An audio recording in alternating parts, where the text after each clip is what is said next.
Assalamualaikum warahmatullahi wabarakatuh. Perkenalkan, nama saya Farhat Riyadi Danwar. Saya di sini sebagai moderator sekaligus presentator kedua dari kelompok 1 yang berjudul e-wallet. Kelompok 1 terdiri dari 6 orang. Yang pertama, Fadia Zakia Hoirunisa dengan nomor induk mahasiswa 2204311004. Yang kedua dengan saya sendiri, yaitu Farhat Riyadi Danwar dengan nomor induk mahasiswa 2204311005. Yang ketiga, Julia Endang Rahayu. Yang keempat, Muhammad Raihan Naufal dengan nomor induk mahasiswa 2204311028. Yang kelima dengan Septina Irgiani dengan nomor induk 2204311026. Yang keenam, yaitu Sanaya Raisa Khofifah dengan nomor induk mahasiswa 2204311059. Nah, kalian tahu nggak sih e-wallet itu apa? Kalau pengen tahu lebih lanjut, maka simak video berikut ini. Oke. Halo semuanya, perkenalkan nama aku Fadia Zakia Hoirunisa. Di sini aku ingin menjelaskan mengenai pengertian e-wallet. Jadi seiring berkembangnya teknologi, sistem jual beli juga sudah mengalami perubahan, mulai dari pembelian baju, pembelian perabotan rumah, dan pembelian makanan secara online pun semua serba online sekarang. Dan begitupun alat pembayaran juga ada nih secara online, yaitu e-wallet. Apa sih e-wallet? Jadi pada Maret 2013, rekening dompet pertama di Asia yang memakai nomor HP sebagai virtual account. Fungsi utamanya itu sebagai alat transfer uang, namun penggunaannya masih belum maksimal. Dompet elektronik itu memungkinkan para pengguna untuk melakukan transaksi jual beli elektronik secara cepat dan aman. E-wallet adalah suatu layanan yang bersifat elektronik dengan fungsi menyimpan data dan juga instrumen dari pembayaran, diantaranya yaitu sebagai alat pembayaran melalui kartu serta uang elektronik. Jadi meskipun kita tidak membawa dompet, yang penting kita membawa HP, kita pun juga bisa melakukan transaksi nih teman-teman.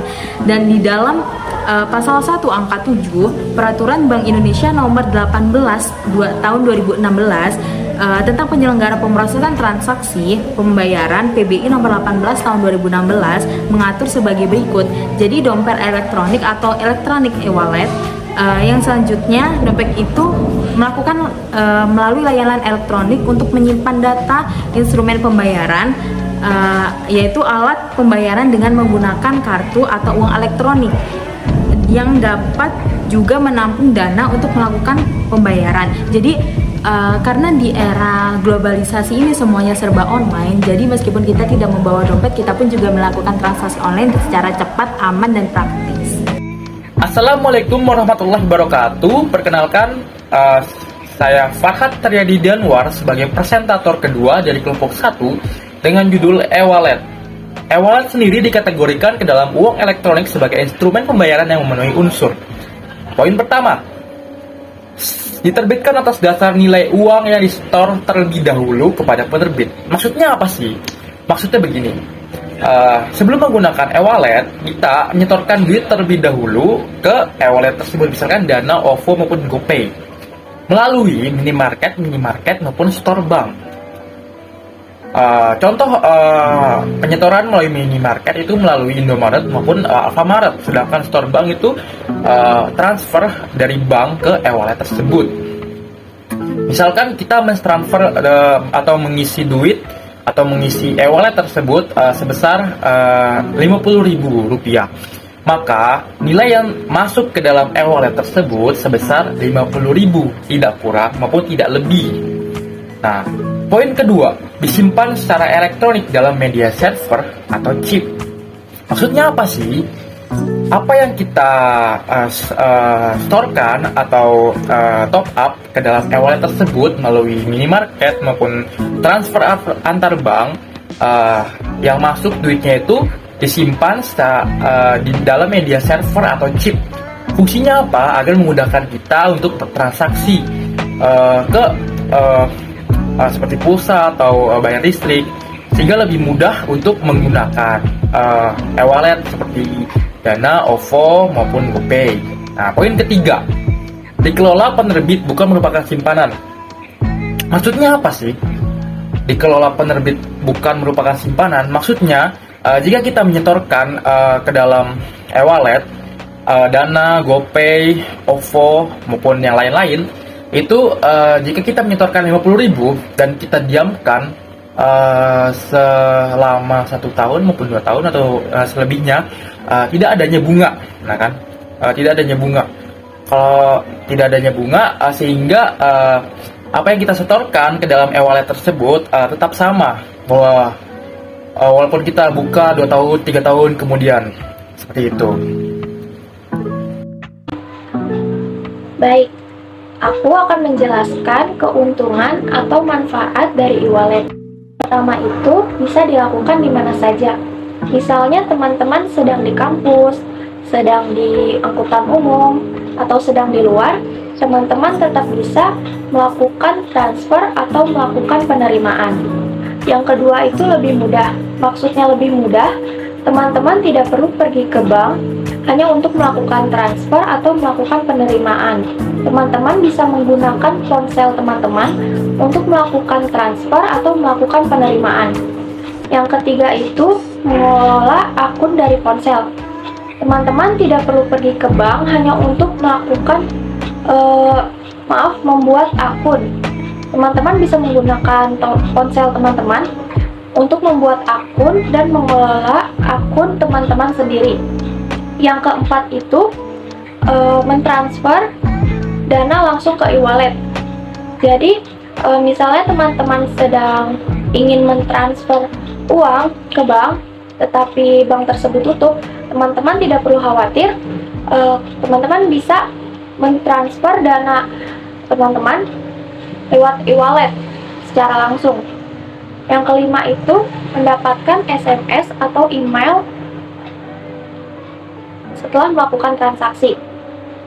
Biasanya teman-teman akan mendapatkan SMS atau email setelah teman-teman tuh melakukan transfer atau melakukan penerimaan sebagai bukti kalau teman-teman sudah melakukan transaksi. Mungkin sekian penjelasan dari aku. Penjelasan berikutnya akan dijelaskan oleh Rehan.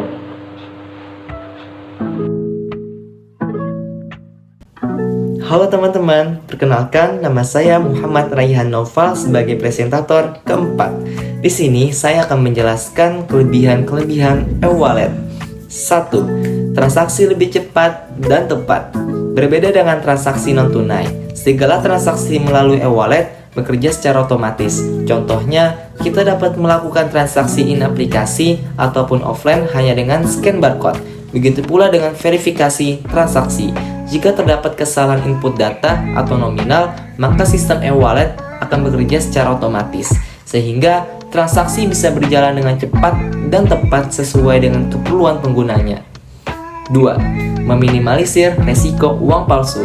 Adanya uang palsu masih menjadi ancaman bagi transaksi konvensional. Nah, ternyata masih ada tuh 188.000 lembar uang palsu beredar yang bisa merugikan siapapun yang menerimanya. E-wallet di sini sebagai layanan yang memproses uang digital tentu tidak mengalami kendala keamanan di atas. Perjalanan uang digital kita mulai dari top up, masuk ke akun e-wallet, hingga digunakan untuk transaksi, semuanya dilakukan secara digital.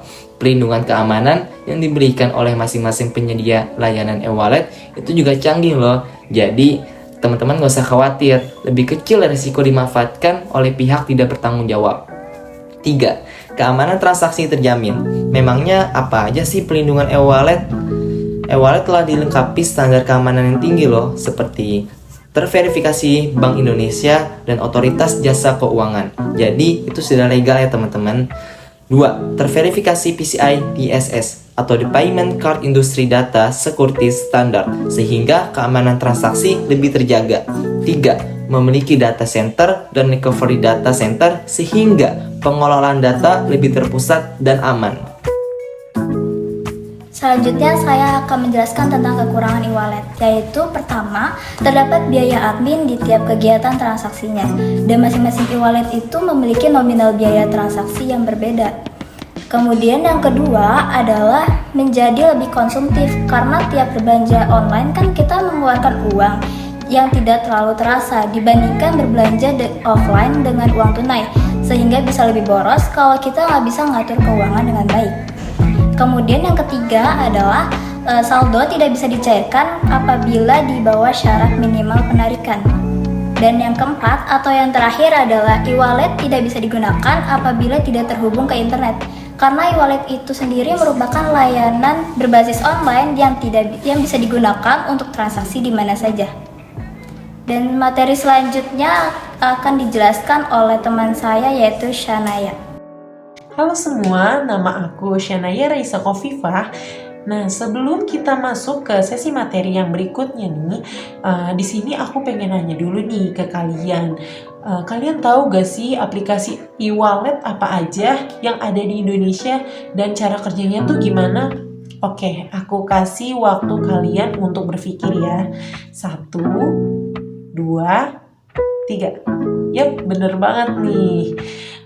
Jadi aplikasi e-wallet yang ada di Indonesia itu pasti kalian juga udah pernah pakai kan, yaitu ada Dana, terus ada Link Aja, ada Flip, ShopeePay, OVO, terus GoPay dan lain-lain sebagainya.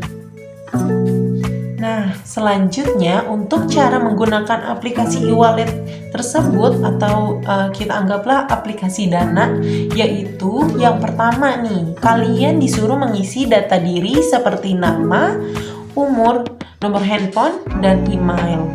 Nah, yang kedua, kalian harus nih memverifikasi data diri kalian atau nanti kan muncul verifikasi data diri lewat SMS dan email.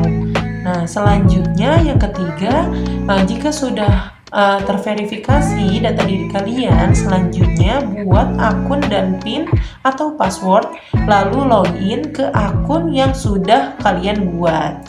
Nah, yang keempat, kalian juga bisa menggunakan Dana ini untuk transfer ke antar bank gitu, terus atau ke antar Dana, terus untuk bayar tagihan dan pembelian, terus untuk berdonasi juga bisa, dan juga bisa menyimpan uang dan lain-lain sebagainya. Selanjutnya yang kelima, untuk sistem pembayarannya yaitu biasanya nih, misalnya kalian kan beli martabak gak pakai uang cash. Nah, nanti di gerobak martabaknya itu kan suka ada nih tulisan kayak bukan tulisan, QR code-nya. Nanti kalian tinggal scan QR code-nya aja. Nah, udah deh selesai.